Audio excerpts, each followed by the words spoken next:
Hello students, तो सिर्फ 10 बस की अब सीरीज में अब हम देखेंगे फिजिक्स का दूसरा chapter human I and the colourful world.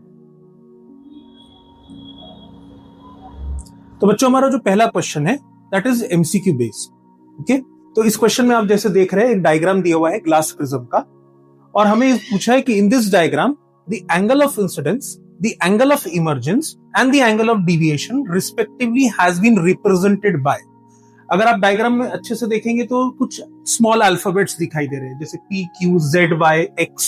Okay, तो हमें बताना है कि ये जो सिंबल्स है, अल्फाबेट्स है, स्मॉल अल्फाबेट्स, ये क्या रिप्रेजेंट करते हैं और इसी के अकॉर्डिंगली। ठीक है, तो आपने कोई करेक्ट ऑप्शन ढूंढना है इसका। जैसे इन this diagram the angle of incidence. बच्चों, इस बात का बहुत अच्छे से ध्यान रखना, डायरेक्शन ऑफ एरो। जनरली अपने नोट्स में या एनसीईआरटी में एरो का डायरेक्शन यहां से दिया है, फ्रॉम लेफ्ट टू राइट। पर अगर डायग्राम को अच्छे से ऑब्जर्व करें तो आपकी लाइट रे राइट टू लेफ्ट आ रही। ओके, तो ऑब्वियस सी बात है आपका एंगल ऑफ इंसिडेंस यहां कहीं रहेगा। ओके, और एंगल ऑफ इंसिडेंस क्या रहता है बेटा? इंसिडेंट रे और नॉर्मल के बीच के एंगल को रहता है। ओके, तो जैसा मेरा सबसे पहला था एंगल ऑफ इंसिडेंस फाइंड करना, तो ऑब्वियस सी बात है एंगल ऑफ इंसिडेंस अपना क्या बनेगा? P। ओके, देखिए नॉर्मल है, इंसिडेंट रे है, P। तो ऑप्शन देखिए P वाले कौन से चल रहे हैं? A नहीं हो सकता, B नहीं हो सकता, अपने पास दो ही ऑप्शन बचते हैं। ठीक है, जैसे केबीसी में 50-50 होता है ना, तो अपन 50-50 में दो ऑप्शन उड़ा दिए। अब अपना बचता है बेटा C और D, मतलब मेरा करेक्ट आंसर C और D में ही मौजूद है। ओके, अब नेक्स्ट पूछा है मुझसे angle of emergence. Angle of emergence क्या रहता है? It is the angle between the emergent रे एंड द नॉर्मल। तो मुझे दिख रहा है Y। ओके, तो मुझे सेकंड वाला ऑप्शन ढूंढना पड़ेगा बेटा Y। तो मेरा करेक्ट आंसर देखो ऐसे ही आ गया, तो मेरा करेक्ट आंसर होगा C। ठीक है, PYZ। ओके, तो ये मेरा पहला एमसीक्यू बेस्ड क्वेश्चन था। नेक्स्ट पे आते हैं। यहां पे हमें है ना एक डायग्राम दिया है और कुछ ह्यूमन आई का एक डायग्राम दिया है और उससे देखो कुछ लेबल किया है 1 2 3 4 करके। तो हमें बस इनके पार्ट्स के नाम बताने हैं। ठीक है, जो labelled parts, name the 4 parts labelled as 1 2 3 4 in the given diagram. तो चलिए इसको सॉल्व कर लेते हैं।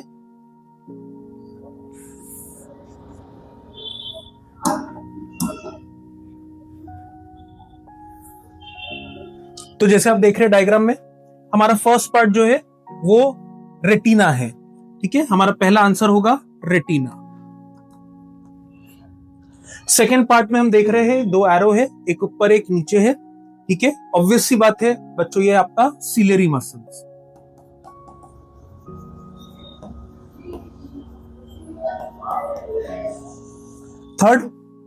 थर्ड जो दिख रहा है आपको, इट्स अ स्मॉल गैप जहां से लाइट एंटर करती है, तो थर्ड हो गया हमारा प्यूपिल। और फोर्थ हमें दिख रहा है लेंस है। ठीक है, पर बेटा बच्चों लेंस नहीं लिखेंगे आप लोग, आप लिखेंगे crystalline lens. Okay, crystalline lens. Convex lens भी नहीं लिखना है, आपको लिखना है क्रिस्टलाइन लेंस। ओके, तो देखो बहुत सिंपल क्वेश्चन था 2 मार्क्स के लिए, ऐसे क्वेश्चन देखे जाते हैं। ओके, नेक्स्ट पे चलते हैं। अब यहां पर फिर से हमें एक शॉर्ट आंसर दिया है। अब हमें ह्यूमन आई का कुछ पार्ट्स के उनके फंक्शन दिए हैं और अपने को सिर्फ उनके नाम बताने हैं कि कौन सा पार्ट क्या करता है।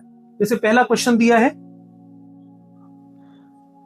Name the part of eye that controls the amount of light entering the eye. तो हम सब जानते हैं बच्चों, जो हमारा पहला आंसर होगा दैट विल बी प्यूपिल। हमारे आंखों में प्यूपिल ही एक ऐसा पार्ट है जो कि रेगुलेट करता है the amount of light entering it. Okay, तो सबसे पहला आंसर है प्यूपिल। हमें सिर्फ नाम लिखना है, हमें ज्यादा डिटेल में नहीं जानना है। ठीक है, अगर कुछ बोला एक्सप्लेन करने के लिए तभी हम उसके बारे में एक्सप्लेन करेंगे। ओके, सेकंड है हमारा, name the part of the I that has real inverted image of the object formed on it. तो इमेज किस पे बनती है बच्चों? है ना, हमारी आंखों का सबसे सेंसिटिव ऑर्गन है जहां पर इमेज बनती है, जो हमारे आंखों का स्क्रीन होता है वो होता है रेटिना।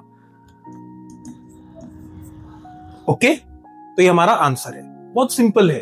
ह्यूमन आई बच्चों बहुत सिंपल चैप्टर है, इसको थोड़ा बढ़िया अच्छे से प्रिपेयर करिए, डायग्राम्स की प्रैक्टिस करिए, तो और बढ़िया हो जाएगा। ओके, नेक्स्ट पे आते हैं,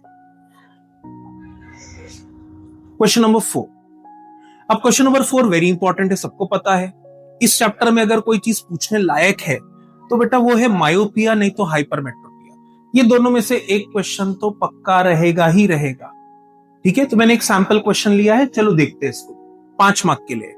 पहला question, when do we consider a person to be myopic और हाइपरमेट्रोपिक? हम कब उस इंसान को मानते हैं कि वो मायोपिक है या हाइपरमेट्रोपिक? तो चलिए अपन एक एक करके स्टेप बाय स्टेप सॉल्व करते जाते हैं। जैसे पहला है, तो पहले का आंसर अपने को यही मिल जाएगा। मायोपिया इज अ डिफेक्ट, ठीक है, जिसमें पर्सन को दूर का नहीं दिखता है। ओके, तो जब भी पर्सन को दूर का यानी डिस्टेंट ऑब्जेक्ट नहीं दिखेगा तो हम बोल देंगे वो पर्सन को मायोपिया है। ठीक है, और अगर किसी पर्सन को ये डिफेक्ट है कि उसको पास का नहीं दिख रहा है, he can not see the near by object, तो हम सीधा बोल देंगे उस पर्सन को हाइपरमेट्रोपिया है। ओके, मतलब सिंपल सा डेफिनेशन ही लिखना था यहां पर। नेक्स्ट पे क्वेश्चन नंबर 2 कहता है कि what are the 2 causes of hypermetropia? ठीक है, तो हम सब जानते हैं बेटा हाइपरमेट्रोपिया में क्या रहता है, आपके जो आईबॉल रहते हैं, ठीक है, वो थोड़े छोटे हो जाते हैं, और आईबॉल छोटे होने के कारण, ठीक है, उसका जो फोकल लेंथ है वो बढ़ जाता है। ठीक है, और इमेज है ना रेटिना के पीछे बनती है। हम अभी थोड़ी देर में डायग्राम भी देखेंगे। ओके, तो अपने को 2 कॉज लिखने थे, वो अपन लिख चुके हैं। नेक्स्ट पे third question, explain using the रे डायग्राम। ये तो हो ही नहीं सकता बेटा कि मायोपिया और हाइपरमेट्रोपिया और बिना डायग्राम का है। ठीक है, आपको तीनों डायग्राम नहीं बनाने, जब बोलेगा तीनों डायग्राम बनाने के लिए तो बनाना। ठीक है, अदरवाइज अभी हम 2-3 बार से ट्रेंड देख रहे हैं कि स्पेसिफिक डायग्राम पूछ रहा है करेक्शन वाला, ज्यादा से ज्यादा करेक्शन वाले डायग्राम पूछता है। ओके, तो एक्सप्लेन यूजिंग रे diagram how the defect associated with it, hypermetropia के बारे में ही बताना है। तो चलो इसका भी आंसर हम देख लेते हैं। हाइपरमेट्रोपिया क्या है, उसका अपन ने एक डिफेक्ट वाला डायग्राम बना दिया। तो आप देख सकते हैं यहां पर आपकी जो इमेज है रेटिना के पीछे बन रही है। ओके, ये अभी हमने यहां पर देखा, पर उसको करेक्शन का भी डायग्राम होना, तो करेक्शन के डायग्राम के लिए हमारे को लगता है convex lens of suitable power. Okay, तो जब अपन ऐसा एक लेंस लगाएंगे तब जाके अपन हाइपरमेट्रोपिया को करेक्ट कर सकते हैं। ओके, पक्का? चलिए नेक्स्ट क्वेश्चन पर बढ़। क्वेश्चन नंबर 5 न्यूमेरिकल है, वेरी इजी न्यूमेरिकल है, बट इस चैप्टर में बहुत लिमिटेड न्यूमेरिकल है मायोपिया और हाइपरमेट्रोपिया। ठीक है, तो चलो शुरू करते हैं मायोपिया का एक question. The far point of myopic I is 80 centimetre. ठीक है, और उसके बाद यहां पर दिया है कि what is the nature and power of the lens required to correct the defect. तो यहां पर अभी हम चलते हैं इसके सोल्यूशन में। जैसे मैंने आपको पिछले वीडियो में बताया था कि न्यूमेरिकल का फॉर्मेट जनरली आप इसी तरह रखो। ओके, तो चलिए इसको सॉल्व करते हैं।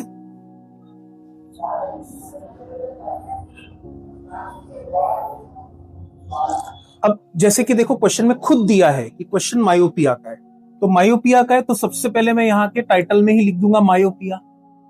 और हमें पता है मायोपिया के लिए ऑब्जेक्ट डिस्टेंस हमेशा इनफाइनाइट होता है।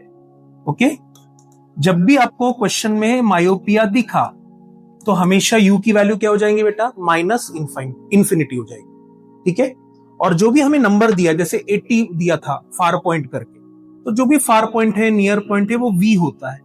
और इस चैप्टर की खासियत है कि हमेशा इस चैप्टर में वी भी माइनस होता है। कारण आप देख लीजिए कोई भी डिफेक्ट हो, ठीक है, मायोपिया और हाइपरमेट्रोपिया, हर बार इमेज लेफ्ट में ही बनती है।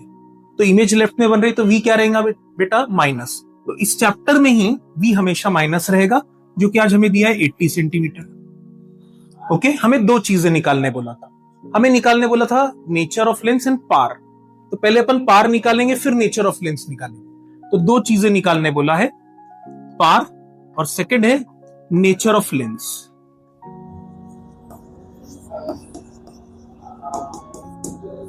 ठीक है, तो वेरी सिंपल।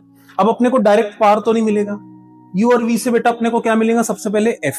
ओके, तो मैं लेंस फॉर्मूला लगाऊंगा, we know 1/f is equal to 1/v minus 1/u। ठीक है, अब इन सबकी वैल्यूज चली जाएगी। v हमें दिया है -80। ठीक है, ये फॉर्मूले का माइनस है। u हमें दिया है -इन्फिनिटी। ठीक है, अब हम सब जानते हैं 1/∞ जो होता है दैट इज 0। ठीक है, कोई भी नंबर को आप इनफाइनाइट से डिवाइड करो वो 0 आएगा, इसका मतलब हमारा ये वाला पार्ट 0 आ जाएगा। तो 1/f बन गया हमारा -1/80। तो फाइनली मेरा आंसर आ गया है, देखिए -80 सेंटीमीटर। आंसर को हमने बॉक्स में डाल दिया, पर ये मेरा आंसर नहीं था, मुझे तो पार निकालना है। ठीक है, तो अपन पार का फॉर्मूला लगा देंगे 100/f सेंटीमीटर में। ठीक है, 100/-80, तो हमारा पार आ जाएगा -5/4 डायोप्टर। आप चाहे तो बेटा डायोप्टर के लिए सिंपल डी लिख सकते कैपिटल, या तो फिर पूरा स्पेलिंग लिख सकते हैं इन स्मॉल अल्फाबेट्स। ओके, पर ध्यान रखना किसी भी यूनिट में आखिरी में एस मत लगाना, डायोप्टर्स नहीं होता है, डायोप्टर होता है। ओके, नहीं तो मैं तो बोलूंगा, सजेस्ट करूंगा आप सिंपल डी लिखो कैपिटल वाला। ओके, अगर फ्रैक्शन में लिखा है तो डेसिमल में लिख दो, अगर हो पाए जल्दी से तो डेसिमल में भी लिख देना, और जैसी आंसर आ गया उसको बॉक्स में डाल देना। ये मेरा पहला पार्ट हो गया, यानी मैंने पहले एफ निकाला फोकल लेंथ, उसके बाद पार निकाला। ठीक है, और सेकंड जो है मैं यहां लिख देता हूं, मुझे नेचर ऑफ लेंस बताना है। तो ऑब्वियस सी बात है बेटा, आपका पार माइनस में आ रहा है, नेगेटिव आ रहा है, तो आपका लेंस कौन सा रहेगा? कॉनकेव। और ये तो कॉमन सेंस था, नॉलेजेबल था कि मायोपिया में कॉनकेव लेंस ही लगता है। गलती कब हो गई रहती है? अगर आपका आंसर प्लस आगे रहता और आपने कॉन्वेक्स लिखा रहता तो वो गलत होता। ठीक है, तो अपन यहां लिख देंगे since P is negative therefore the lens must be concave lens, और उसको अंडरलाइन कर देंगे, थोड़ा हाईलाइट कर देंगे। ठीक है, बोर्ड में जरा प्रेजेंटेशन पर ध्यान देना बच्चों, अंडरलाइन करना, बॉक्स बनाना ये बहुत कंपलसरी रहता है। ओके, तो ये था हमारा एक न्यूमेरिकल बेस, बहुत सिंपल था ये। चलिए नेक्स्ट पर प्रोसीड करते हैं। Question number 6, once again a diagram based question, glass prism के ऊपर है। तो डायग्राम दिया हुआ है, आप देख सकते हैं उसमें एक्स और वाई नाम का कुछ दिया है। पहला क्वेश्चन हमें यहाँ पे दिया है, state the colour seen at X and Y. ओके, तो जैसे आप देख सकते हैं, अगर मैं इस डायग्राम को अच्छे से पढ़ूं या अपने को डिस्पर्जन आता है, तो सबसे लोअर में जो कलर रहता है दैट इज वॉयलेट, और सबसे ऊपर में जो वाई दिख रहा है आपको दैट विल बी रेड। मेरा पहला आंसर मैंने यहां लिख के रखा है। ठीक है, एक्स वॉयलेट रहेगा और वाई आपका क्या रहेगा? रेड। चलो नेक्स्ट क्वेश्चन पे आते हैं। Why do different colors of white light bend through different angles with respect to the incident beam of light? तो सिंपल है, different colours travel with different speed, इसलिए बेटा उनका एंगल ऑफ डिविएशन भी अलग अलग होता है। ओके, तो यहां पर एक सिंपल है, आंसर दिया हुआ है, पर मुझे जो लगता है बड़ा काम का पॉइंट था, तो मैं एग्जाम में क्या करूंगा, उस पॉइंट को अंडरलाइन करूंगा, difference of speed in light. ठीक है, बाकी तो आप अपने मन से थोड़ा बहुत सेंटेंस को फ्रेम कर सकते हैं, बट बेटा कीवर्ड को जरूर अंडरलाइन करें। ओके, तो ये था अपना एक सिंपल 2 मार्क का question. Let us proceed to the next question, dispersion. What is dispersion of white light? Theoretical question है, तो बहुत सिंपल है, 8th स्टैंडर्ड से पढ़ रहे बच्चों आप लोग। The phenomenon of splitting of white light into its constituent colours on passing through prism is called dispersion of light. Okay, second question था जो हमारे 10th पर है, draw a label diagram to illustrate the recombination of the spectrum of white light. ठीक है, ये एक Newton का एक्सपेरिमेंट था जहां उससे बोला गया था कि आप कैसे प्रूव कर सकते हो sunlight is made up of white colour, तो हमें सिर्फ उसका डायग्राम बनाना है। ये डायग्राम बहुत बार एग्जाम्स में देखा गया है डायग्राम, तो इसके लिए बेटा आपको पहले प्रैक्टिस करना पड़ेगा, सिर्फ ओरली देखकर आप डायग्राम नहीं बना सकते एग्जाम में। ओके, तो डायग्राम्स की प्रैक्टिस अच्छे से करें। ओके, नेक्स्ट पे आते हैं, third, why it is essential that two prism used for the purpose should be identical, placed in an inverted position with respect to each other। प्रश्न यह है कि एक आपने प्रिज्म सीधा रखा तो दूसरा उल्टा क्यों रखा? ठीक है, तो बेटा मैं डायग्राम से इसको समझाता हूं, बाकी तो आप सेंटेंस फ्रेम कर सकते हैं, मैं सेंटेंस आंसर दिखा भी दूंगा। देखिए, पहले प्रिज्म ने क्या किया, व्हाइट लाइट को स्प्लिट किया 7 कलर में। ठीक है, पर उसका उल्टे प्रिज्म ने क्या करा, पहले प्रिज्म के इफेक्ट को नलीफाई कर दिया, यानी 7 कलर को मिला के व्हाइट बना दिया। समझा? तो सेकंड प्रिज्म क्या कर रहा है, फर्स्ट वाली प्रिज्म के इफेक्ट को नलीफाई करके ओरिजिनल में लाके। ठीक है, तो इसका आंसर ऐसे ही कुछ दिया है। ठीक है, यहां आप देख सकते हैं, it is essential that two prism used for the purpose should be identical, placed in inverted position with respect to each other, so that the second prism completely nullifies the dispersion caused by the first prism and we get a pure white light। ठीक है, चलिए next question पे बढ़ते हैं। Question number 8, ये तो भाई board का बहुत ही फेवरेट क्वेश्चन है ह्यूमन आई में। ठीक है, रेनबो। ओके, तो what is rainbow and draw the diagram. बहुत ही पेटेंट, बहुत ही फेवरेट क्वेश्चन है। ठीक है, तो मैंने देखिए आंसर यहां पर पॉइंट वाइज लिखा है तो अच्छा ही रहेगा। पैराग्राफ वाइज में मत जाओ बच्चों, पॉइंट वाइज लिखो, ज्यादा अच्छा रहेगा। तो जैसे rainbow is a natural spectrum appearing in the sky during और after the shower when the sunlight occurs. फिर सबको पता है कि रेनबो कभी भी ऑब्जर्वर के पीठ पीछे बनता है ना। सॉरी, रेनबो सामने बनता है और सन कहां रहता है, हमारे पीठ पीछे रहना चाहिए। तो सेकंड पॉइंट मैंने वही लिखा है। थर्ड में लिखा है कि रेनबो क्यों बनता है। फिजिक्स के 3 इंपॉर्टेंट फिनोमिनन से रेनबो बनता है, रिफ्रैक्शन, डिस्पर्जन और internal reflection. Please don't write total internal reflection. Total internal reflection आपको क्लास 11th में आएगा और वो बहुत डिफरेंट है। ठीक है, यहां पर वो कंसेप्ट अभी मत लगाओ, इंटरनल रिफ्लेक्शन ही दिया है आपके एनसीईआरटी, है ना। चलो, तो मैंने यहां पर देखो अभी आपको रेनबो बता दिया क्या है, उसका डायग्राम तो आपको प्रैक्टिस करना ही पड़ेगा। अब जब भी आपको बता दूं बेटा, देखो यहां पर इस चैप्टर में एक स्टेशनरी है, ऑलरेडी मेरा इसके ऊपर एक वीडियो जा चुका है। तो यहां पर अपन ने देखा है कि जब आपको मायोपिया का डायग्राम बनाना है, हाइपरमेट्रोपिया का डायग्राम बनाना है, रेनबो का डायग्राम बनाना है, आपको एक सर्कल बनाना ही पड़ेगा। तो आप अपनी स्टेशनरी की लिस्ट में एक प्रो सर्कल जरूर रख लेना, उससे आपके डायग्राम थोड़ी जल्दी जल्दी बनना शुरू हो जाए। ठीक है, तो रेनबो का डायग्राम आप अच्छे से प्रैक्टिस करें। चलिए सेकेंड लास्ट क्वेश्चन पे आते हैं हम लोग। ये बहुत इंपॉर्टेंट क्वेश्चन है, एक्टिविटी बेस्ड क्वेश्चन। ठीक है, तो यहां पर अपन देख रहे हैं draw a figure which shows the arrangement for observing the phenomenon of scattering of light. तो देखिए टेक्स्ट बुक में इस तरह का एक डायग्राम दिया है, इट इज एक्टिविटी। इसमें आप देख रहे हैं सोर्स ऑफ लाइट, पहला लेंस, ठीक है, एक बीकर है जिसमें पानी के साथ सोडियम थायोसल्फाइड और कुछ बूंदे HCl कॉन्सेंट्रेटेड H2SO4 की मिली हुई है। एक वुडन फ्रेम है जो कि लाइट की इंटेंसिटी को थोड़ा कम करती है, एक और लेंस है और आखिरी में स्क्रीन लगी है। ठीक है, आप इसको अच्छे से लेबलिंग वगैरह भी कर सकते हैं। हमें एक डायग्राम बनाना था, 3 मार्क का क्वेश्चन है तो 2 मार्क समझ लीजिए डायग्राम में जाएंगे। ठीक है, और हमारा लास्ट नेक्स्ट क्वेश्चन है what colours would you observe in the experiment and why. ठीक है, ये अपन ने शायद कभी पढ़ा हो, सुना हो, तो ये देख लेना। जब एक्सपेरिमेंट स्टार्ट होता है तो सबसे पहले ना हमें स्क्रीन पर फर्स्ट ऑरेंज रेड कलर दिखता है, फिर ब्राइट क्रिम्सन रेड दिखता है। स्क्रीन के एग्जैक्ट सेंटर पे हमें फिर रेड कलर दिखना शुरू हो जाता है। पहले ऑरेंज दिखता है, फिर धीरे से रेड हो जाता है। ठीक है, फिर अगर बाकी देखिए सब एकदम सामने से देखेंगे तो रेड कलर दिखेगा, पर अगर इस पूरे सेटअप को आप कोई भी 3 साइड से देख लो तो बेटा आपको वो ब्लू कलर दिखेगा। ठीक है, क्योंकि ब्लू कलर ना स्कैटर सबसे ज्यादा होता है, और जो स्कैटर नहीं होता, जो सबसे कम स्कैटर होता है, वही स्क्रीन पे पहुंचता है थ्रू द सोल्यूशन। इसलिए स्क्रीन पे आपको रेड दिखा और जो कलर स्कैटर हो गया तो बाकी तीनों साइड से आपको ब्लू दिखा। तो ये उसका एक परफेक्ट आंसर है। ओके, चलो तो अब अपन अपने इस वीडियो के सबसे लास्ट सेशन में आ गए हैं, लास्ट क्वेश्चन पे आ गए हैं। क्वेश्चन है explain briefly what causes the twinkling of star.